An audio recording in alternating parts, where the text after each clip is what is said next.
आज या रजाळा गावामध्ये जे या भव्यदिव्य अशा वस्तूचं लोकार्पण सोहळा संपन्न झाला।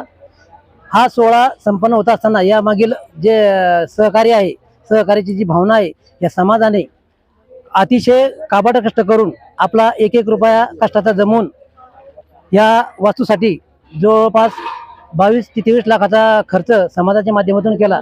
परंतु जे काही थोडंसं काम अपुरं असल्या कारणानं या आमच्या गावातील उपसरपंच विकास भाऊ बोर्डे यांच्या माध्यमातून त्यांनी आमदार संतोष भाऊ दानवे असतील, तसेच कुचे साहेब असतील, यांच्या माध्यमातून निधी आणून या विहाराचं, या वास्तूचं उर्वरित काम पूर्ण केलं। म्हणून मी समाजाच्या वतीनं त्या आमच्या विकास भाऊचं सुद्धा या ठिकाणी आभार मानतो, त्यांना धन्यवाद देतो।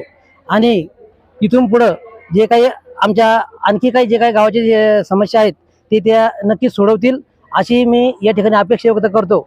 आणि तसंच जवळपास पाहता आमचं गाव लोकसंख्येने खूप छोटं आहे, परंतु लोकसंख्येच्या हिशोबात हे जी वास्तू झाली, या वास्तूचं सर्वत्र कौतुक होतं, हे आमच्या गावासाठी आणि आमच्या समाजासाठी अभिमानास्पद आहे।